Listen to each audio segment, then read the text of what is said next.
Last episode, my boring, useless Gloomshroom Zygomites finally bumped uglies enough times to make a pair of beautiful, sexy Arraxor Zygomites, which I can then harvest for parts, so I can make extreme invention potions, so I can unlock ancient invention. It's the circle of life. Other stuff happened too, but none of it is as important as my Zygomites' love life. Okay, so I've taken a dose of extreme invention potion, and I'm now level 93, so I have all these new invention prototypes I can unlock for XP. I'm making sure to get an excellent score on each one because the XP really adds up. I'm getting like 80k per prototype. First level of the grind, that's 77 invention. Time to keep going.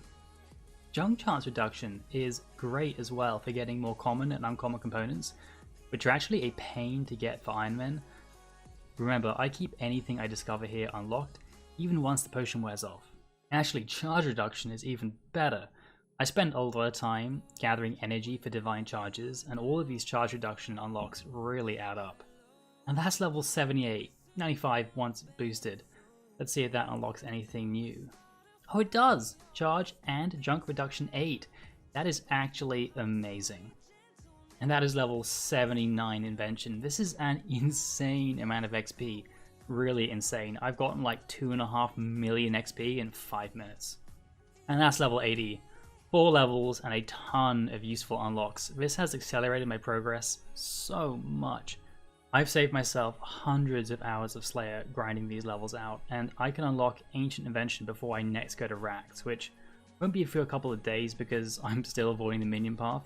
It will take a while to actually gather all the components to upgrade my perks, but baby steps. Baby steps. Level 92 fishing. We're halfway there. Swarm fishing is still my go-to for AFKing while I'm editing or doing stuff like that, until I find something more useful to do. And that's level 86 Fletching. Between last episode and this one, I discovered that you can't boost for Scrimshaws, so I actually need level 92 Fletching to make my own Vampiric Scrimshaws. It's a bit of a bummer because that's over double the XP I originally thought, and I've already used almost all my broad bolts. I did some math, and instead of the 2 million XP I originally thought I needed, I now need 4.5. If I did this with just broad bolts, it would take another 28 days just to buy them, which is obviously not good. It would only take 19 days if I hit up the bandit store in the wilderness every day as well, but let's be real, I'm not going to do that.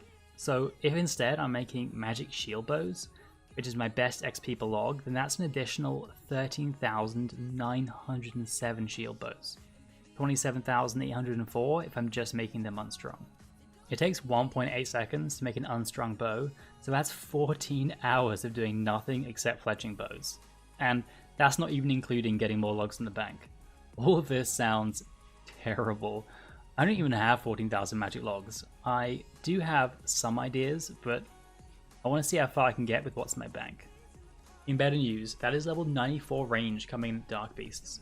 I actually like Dark Beasts, by the way, it's great GP power. Level 87 Fletching, I'm onto magic shield bows and it is a lot slower than broad bolts. It's like a quarter as fast, but it is what it is. Okay, I forget exactly how this works, but I think I make the Ancient Invention blueprints here. I have enough fragments to tie a random prototype first because it's cheaper than making a specific one, and then if it doesn't give me the Ancient Gizmo recipe I want, I can just buy that one specifically. It didn't give me the Ancient Gizmo. Okay, so I just make that one manually, and then I drink an Extreme Invention potion, and read the instructions. Okay, unlocked at the inventor's workbench, so I guess I'll do that now before the potion wears off. Perfect, and it's done. Alright, okay, so I guess I can now discover these components too, I guess. Now, I can manufacture ancient gizmos. I need to plan out my invention perk goals before I do that because I haven't actually decided what I want yet, but we'll get back to that later. Taking a break to do some yak tracking, and that's level 82 Hunter at Big Game Hunter. There's actually a lot of stuff to unlock from Big Game Hunter, like dinosaurs for farming, totem pieces, even the pterosaur maul, although that's a long way off, but I figured it's worth training here over Grenwalls. Oh, and that's my second Dragon Matic. As an Iron Man, you only ever really need 2, so once I hit level 99 Archaeology, I can make the Matic of Time and Space. Maybe it's the Matic of Space and Time, which I'd be using all the way until 120. I got it on 44 KC as well, which is massively under the drop rate. It's a 1 in 100 drop. I've got 2 in 44 kills. I'm in luck. Oh, I just got a Totem of Treasure piece. Not from Big Game Hunter itself, but from this Zygamite. I'm still a piece off the whole thing, but that's nice. And unexpected. And that's level 83 Hunter. And the Yak Track done. Barehanded Dragon Implings. It's that time again. Siphoning my Dragon Rider Lance, and that's going to get me to level 81 Invention. I'm not sure why I checked this. Obviously, it's only showing me things I've already discovered. Hey, that's a nice end to the Reaper task at Twin Furies. A Zamorakian Essence. Always do your Reapers, kids. Oh, it's the next day, and the next Reaper, and it's another Zamorakian Essence at Twin Furies. Always do your... You know what? You already know what you should be doing. I still exclusively train runecrafting through Tears of Gothics, and this should be level 80 runecrafting. I can make the rune ethereal outfit now, but you don't unlock that through Tears of Gothic, so it's probably never happening. And that's also level 88 Dungeoneering, just completing up a daily task for it. And that's level 88 Fletching. I got this level entirely from magic logs, and let me tell you, it was not fun. It was 4,519 magic logs. On the plus side, this method gives me a profit of 2,000 GP per hour if you buy and sell everything on the Grand Exchange, so... New money making method for main accounts? You know, it's actually been a while since I played on my main. Maybe 2k an hour isn't good anymore. Hey, wanna see the secret training technique Jagex doesn't want you to know about? Boom. Instant 99 in all melee stats. Only requires 1600 hours of setup. Okay, I think that joke was funnier in my head than real life, but it took so long to line up my melee XP that way that I felt I was committed. Sunk cost fallacy. Believe it or not, the best way to get bowstrings for an Ironman is probably temple tracking, so I'm back here. Again. But this time I have finally got the last lumberjack outfit piece for a total of 5% bonus XP when I train woodcutting. I've grabbed about 5k bowstrings from temple trekking, which took about 2 hours if you're looking to farm them yourself. And this should be enough to get me to level 89 in fletching. And there it is, 89 fletching. It's almost like I did the math and worked out exactly how much XP I had banked. 500k to the next level. Oh, that's a Staff of Light. That's a Staff of Light. Is that good? I stopped fletching if it wasn't obvious. My brain was literally melting, and when I closed my eyes, I just see magic logs dancing in front of me. Also, I don't have any magic logs left anyway. Let me check if the Staff of Light is actually useful. I'm back. Moments for you, but a few minutes for me. It is useful, by the way. You can put a Staff of Light in an Essence of Finality if I ever get one, because its special attack is pretty good. You take 50% less melee damage when you use it. And this is level 89 cooking coming in anytime now. I decided to do a little bit of Yak Track, and you can't have too many sharks, can you? Level 95 farming. I'm gonna say it, farming is finally starting to slow down. I still get almost all my XP from player-owned farms, and it is definitely slowing down a bit. Getting about like a level an episode now, I think. I'm on a Reaper task at God Wars, and decided to spend all my banked ingression fragments summoning Zamorakian demons, and look at this. They're gonna absolutely destroy. That looks so ridiculous. I've also finally got enough of the shark fragments to make the fishing outfit. You get the fragments naturally as you fish once you hit, I think it's level 70, and once you have enough, you can make the outfit that gives a bunch of bonuses when fishing. Also, if you didn't know, these invention outfits can be reclaimed for free from Diango if you destroy them to save bank space. And they stack with the skilling outfit, so the angler's outfit for fishing, if you own the outfit in your bank or store it with Diango, which is a great quality of life. That is level 90 smithing from an ancient effigy. Pretty cool. I'm just cleaning up the effigies from my bank because they stop dropping once you have 6 of them. I think I'll put this lamp into construction because that should be a level. Yeah, 86 construction. Truly a useless skill in RS3, unfortunately. First kill on this Dagonal Reaper task with this incredibly scuffed tripod setup, and that's a Dragon Hatchet. Not sure what I do with my third hatchet, but it's still pretty cool. Okay, that's enough messing around. Back to fletching. Here's my genius, big brain fletching plan. Managing miscellanea. I haven't collected for a whole year, and if I pick wood, I should get a lot of maple logs. I can use the maple logs for fletching XP, and any logs I don't use for fletching, I can disassemble, because managing miscellanea is probably an Ironman's best supply of basic parts for invention. Basic parts are incredibly useful because you use them to make divine charges which power literally everything. I think I'll also go for mahogany logs because this is probably the best way to get mahogany logs, but for everything else like herbs, there's actually a better way to get them, I think. Okay, let's just collect. How much is that anyway? 20 million GP. 41,732 maple logs. Oh my god, and it gives them to me individually if I choose take all. That is so ridiculous. Okay, yeah, just send them to the bank. Don't mind me just getting rid of the logs in my inventory here.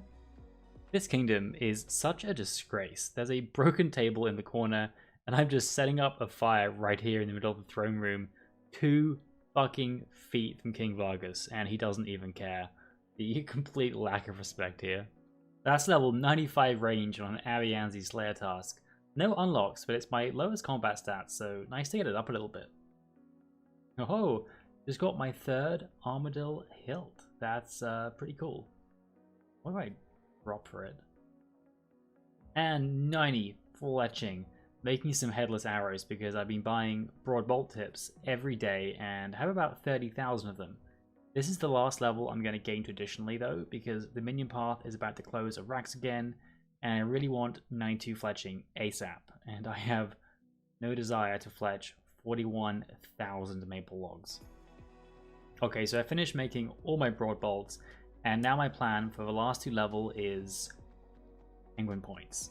I checked and I have 161. And it should be more than enough to get me to level 92 with some points to spare. I know this might upset some Ironmen who normally put it in Herblore, but I think the fletching XP actually just means more to my account right now. First, I'm going to cash in these 3. Oh, that's 146,000 XP! That takes me to level 91, which is good, because now I can get slightly more XP from the next batch of lamps. I actually don't know how many I need. I'm thinking maybe 5 more is enough. Oh no, not even close. I'm gonna need like another 6 or 7, maybe. Trying 5 more here. I don't want to use more than I have to. Yeah, I still need 1 more. There you go. There you go. That is 92 fletching. It's halfway to 99, but more importantly, it's 100% of the way to the level I need for Vampiric Scrimshaws. And I can finally get this fletching grind out of the way. It's been sitting on my mind for like a week on and off, and now it's finally future-proofs my Arraxor grind. Slightly anticlimactic, but I actually need 1 more voyage worth of bamboo to make my port's workshop to actually make the Scrimshaws. It'll be back before you know it. Alright, so with this return voyage, I should be good to go and upgrade this building over here. Now, I've never actually made anything in a workshop before. On my main, I just bought it. But I don't think the better workshops actually give me anything except slightly better XP for now, so I should just be able to go to the workshop and craft stuff. Okay, so yeah, I can make Scrimshaws of Cruelty and Vampirism because that's what I've unlocked so far through ports. And I'll be making the untradeable version because they're better and I can't trade anyway. I'll just make 1 for now, but I have enough Ancient Bones for about 400 Arraxor kills. And by that time, I'll probably have more Ancient Bones anyway, so hopefully I'm basically just good forever here. So I'm at the end of my very first non-practice mode minion kill on this account with Rax, and as you can see from the timer, it's been pretty slow, which means I'm using a lot of brews. But the kills should get cleaner over time. Maybe I get a leg piece first time? No? You logs. No. Eat. Oh. Wow, I did not. Oh, fuck me. Now there's an acid spider. I did not see that mirrorback spider at all.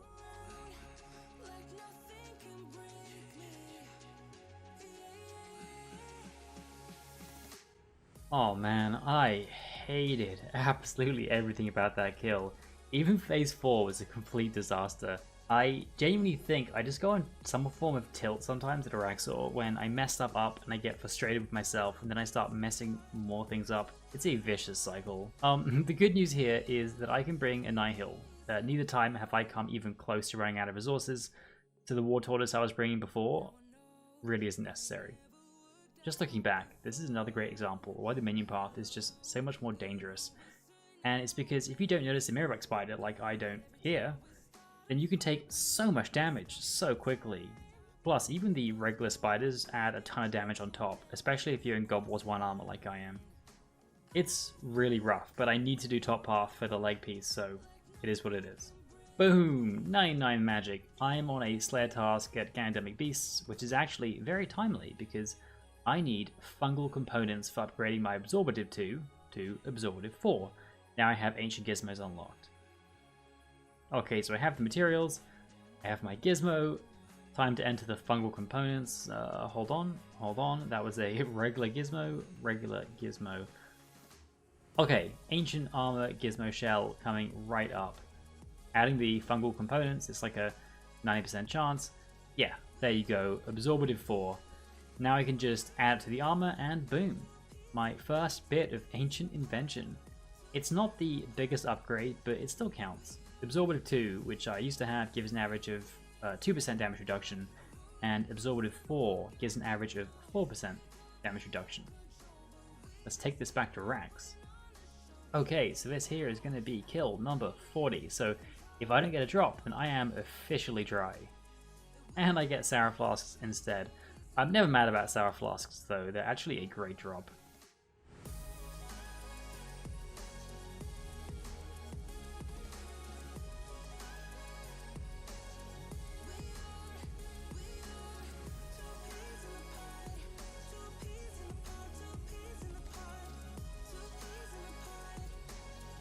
Oh, and that's my second Arraxite pheromone. I'm still going to wait until I'm pushing higher in rages before I use these though. I need to confess, I have this problem where every time before I go to kill Arraxor, I go back to the Sky and Periph and check to see the number of charges I have on my Mothrin's Challenge Enhancer. Even though I know I haven't lost one, even though I know I haven't died, I still check anyway. It's probably a sign of some kind of deep-seated anxiety going on here, but, you know, I'm not a doctor. And so, with this kill right here, yeah, we've come so far. That is my first 100% enraged kill at Rax coming in with the Hardcore Ironman, and it came in at 4 minutes 36 as well, which is really not bad at all for a time. Do I get anything for it? Oh my, that is about as bad as it gets, man. Fuck. Still, I am really pleased. I've made so much progress in getting better at kills here, especially at phase 4 with the prayer flicks. It's gone so much smoother. I'm not sure it makes much sense to push higher than 100% enrage right now because on the darkness path I'm starting to take a lot of damage when I'm not in the light. You can see here in that last kill I was taking 700 damage per tick, and that burns through a lot of brews, so the kills are a lot less efficient. Also, on phases 3 and 4, the light spot isn't always placed in a way where you can stand in it and do melee damage. So you have to choose between tanking the damage or just waiting and letting Rax hit you. So I think 100% is probably as high as I'll push it for now. Next episode, I'll keep up the Rax grind, finish my Ancient Invention perks, and hopefully get my first drop from the sky. See you next time.